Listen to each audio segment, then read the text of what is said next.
YouTube. Have you noticed that there is a tremendous amount of internet buzz about the month of September 2015? Never before have I seen so much speculation about what would happen in one particular month. Some people believe that there will be an economic collapse, others believe that there will be some sort of historical natural disaster, and others are convinced that the judgment of God is coming. So right now, large numbers of Americans are stocking up on emergency food and supplies like crazy. Personally, I have never before been more concerned about any period of time as I am about the last 6 months of 2015. Several weeks ago, I expressed my belief that chaos will begin once the summer ends. These are the last days of normal life in America, and just about everything that we currently take for granted is about to be shaken. A lot of people that I know have been storing up food and supplies like never before.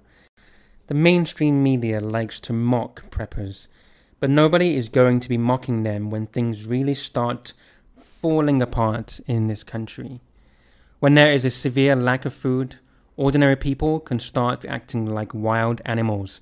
Just consider what is happening in Venezuela right now. You can watch average Venezuelans go into panic mode over just a little bit of food. Will we eventually see similar scenes in the United States? Many Americans are also feverishly stocking up on physical gold and silver. In fact, sales of gold eagles are up 50% compared to last year. So why is this happening? Why are people so freaked out? Well, more than anything else, people are pointing to the month of September.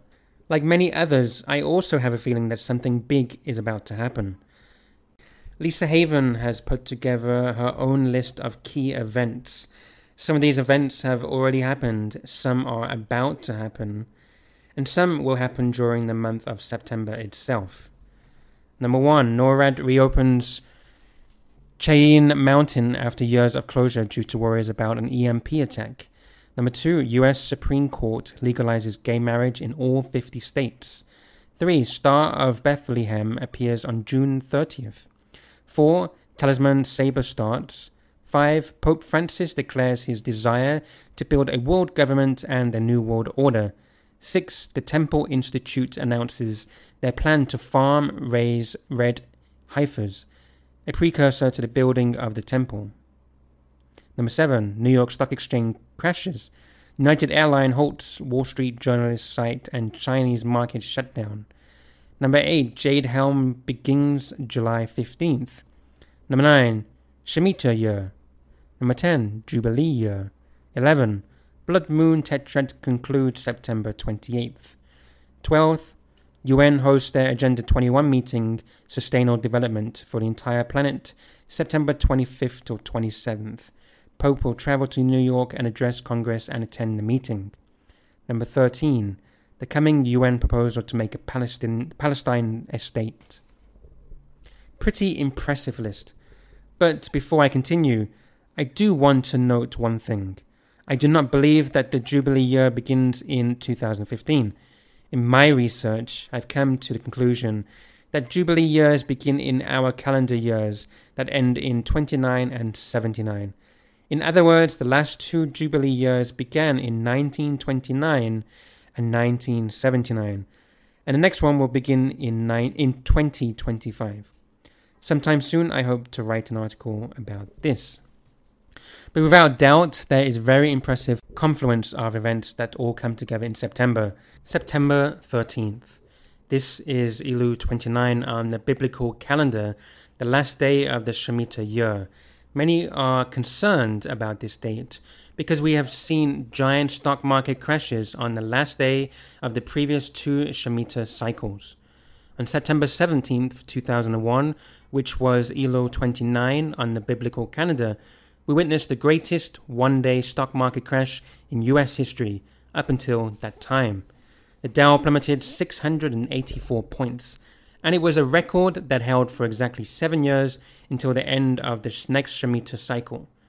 On September 29th, 2008, which was also a Elul 29 on the biblical calendar, the Dow fell by an astounding 777 points. which still today remains the greatest one-day stock market crash of all time. Now we are approaching the end of another Shemitah year. So, will the stock market crash on September 13th, 2015? Well, no, because that day is a Sunday. So I guarantee that the stock market will not crash on that particular day. But as Jonathan Cahn has pointed out in his book on the Shemitah, sometimes stock market crashes happen just before the end of the Shemitah year, and sometimes they happen within just a few weeks after the end of the Shemitah. So we're not just looking at one particular date. September 15th, the 70th session of the UN General Assembly begins on this date.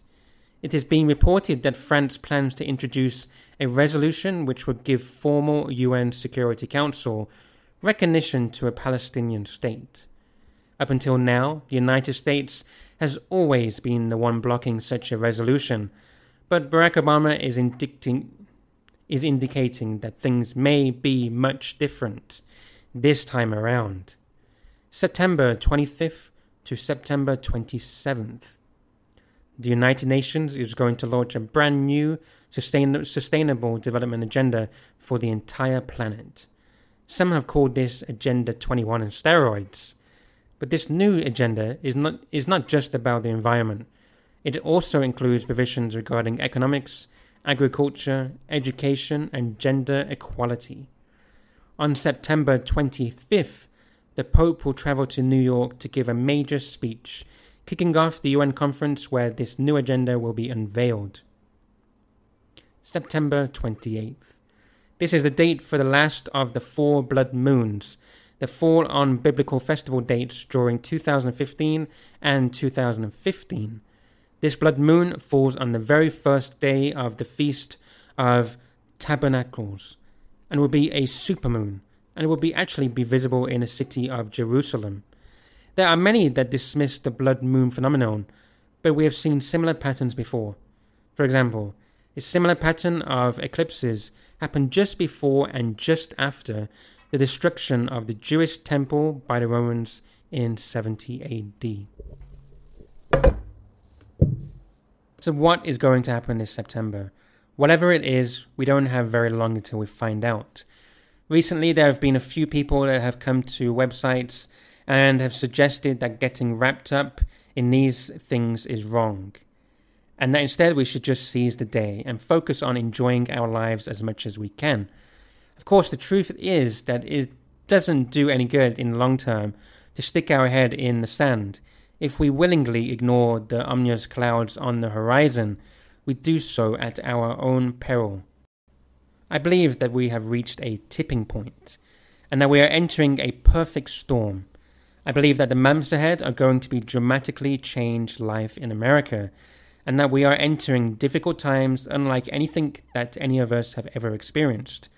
So what do you think about the coming September month